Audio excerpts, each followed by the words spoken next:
ओम शांति। जीवन में हम सबको कभी ना कभी ऐसा अनुभव हुआ है जब किसी अपने ने, किसी करीबी ने या किसी विश्वसनीय व्यक्ति ने हमें धोखा दिया है। धोखे का दर्द शब्दों में बयान करना आसान नहीं होता। यह हमारे मन को झकझोर देता है, विश्वास को तोड़ देता है और कई बार हमारे जीवन की दिशा बदल देता है। लेकिन क्या आपने कभी सोचा है कि धोखे के बाद हम कैसे प्रतिक्रिया करें? क्या हमें बदला लेना चाहिए?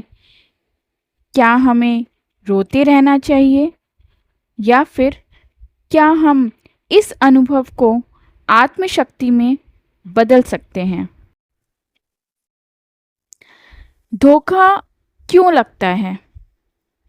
उदाहरण के लिए कल्पना कीजिए, आपका एक बहुत करीबी मित्र जिसे आपने हर दुख हर सुख में साथ दिया, अचानक आपकी पीठ पीछे आपके बारे में गलत बातें फैलाता है।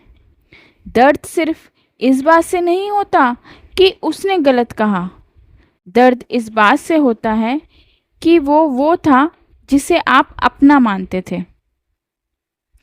अब ब्रह्मा कुमारी से अगर हम कुछ सीख सकें तो उस दृष्टिकोण के हिसाब से हम ये कह सकते हैं कि हम दुखी इसलिए होते हैं क्योंकि हमने अपेक्षा रखी थी। धोखा तब लगता है जब हमारी अपेक्षाएं टूटती हैं। यदि हम यह समझ लें कि हर आत्मा अपने संस्कारों और कर्मों के हिसाब से व्यवहार करती है, तो हम आहत कम होंगे।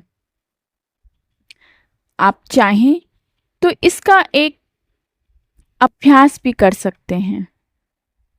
एकांत में बैठ जाएं, अपनी आंखें बंद करें और उस व्यक्ति की आत्मा को देखें जो आपको धोखा दे गया है।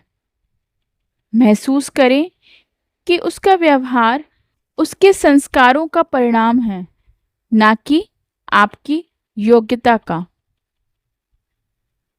इसे करीब से समझने के लिए धोखे के दर्द को समझना ज़रूरी है।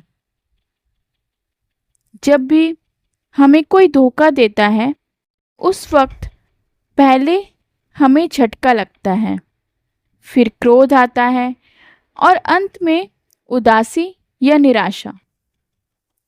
ब्रह्मा कुमारीज का ज्ञान कहता है, भावनाएं स्वाभाविक हैं, लेकिन उनमें फंसना वैकल्पिक है। जैसे कि मान ले किसी ने आपके घर में गंदगी डाल दी। अब आपके पास दो विकल्प हैं, गुस्से में उसी पर गंदगी फेंकें या चुपचाप अपने घर को साफ करें। इस दिशा में सही प्रयास यही होगा कि मन को विचारों की सफाई की ज़रूरत है। आप अपने विचारों की सफाई करें। हर धोखे के बाद मन में एक कड़वाहट बैठ जाती है। यह कड़वाहट हमारे अगले रिश्तों को भी खराब कर देती है। इसीलिए अगला कदम जो कि मन की सफाई के बाद ज़रूरी है, वह है माफ़ करना।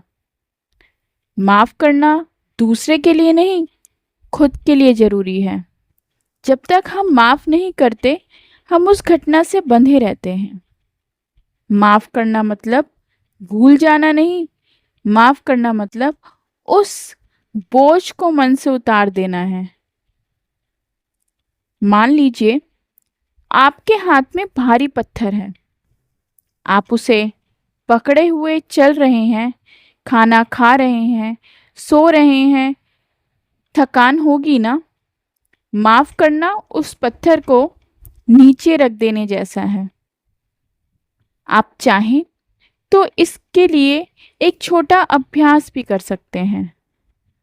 अपने मन में उस व्यक्ति की छवि लाएं। कहें, मैं तुम्हें माफ करता हूँ। तुम्हारा व्यवहार तुम्हारे कर्मों का परिणाम है। यह रोज सुबह और रात को 5 मिनट करें। एक काम आप और भी कर सकते हैं इस दुख से बाहर निकलने के लिए, वह है धोखे को आत्मशक्ति में बदलना।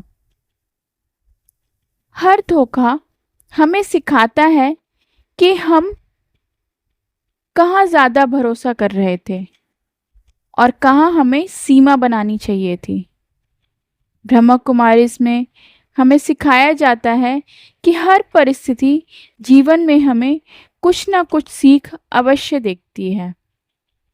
उदाहरण के तौर पर एक व्यक्ति का व्यापारिक पार्टनर उसे धोखा दे देता है। पहले तो वह टूट जाता है, लेकिन बाद में वह अपनी कंपनी को अकेले संभालता है और पहले से ज़्यादा सफल हो जाता है। आपके लिए यही बेहतर है कि आप उस घटना को गुरु की तरह देखें। मन में कहें, तुम मेरे शिक्षक हो, तुमने मुझे आत्मनिर्भर बनाना सिखाया है। साथ में भविष्य में आप धोखे से बचाव कैसे करें, इसके लिए सीमाएं आपको खुद ही तय करनी होगी। हर किसी को अपनी निजी और भावनात्मक सीमा पता होनी चाहिए। ज़्यादा साझा करने से बचें जब तक कि विश्वास समय के साथ सिद्ध ना हो जाए। आप अपनी आत्मिक शक्ति बढ़ाने का प्रयास करें। रोज सुबह अमृत वेले ध्यान करें। ब्रह्मा कुमारी के ज्ञान से रोज अपने मन को सकारात्मक विचारों से भरें। उदाहरण के लिए, जैसे ताला सिर्फ चोर को रोकने के लिए नहीं होता, बल्कि खुद को सुरक्षित रखने के लिए भी होता है, वैसे ही सीमाएं हमें सुरक्षित रखती हैं। जीवन का एक बड़ा दृष्टिकोण यह भी है कि यह संसार एक विशाल नाटक है।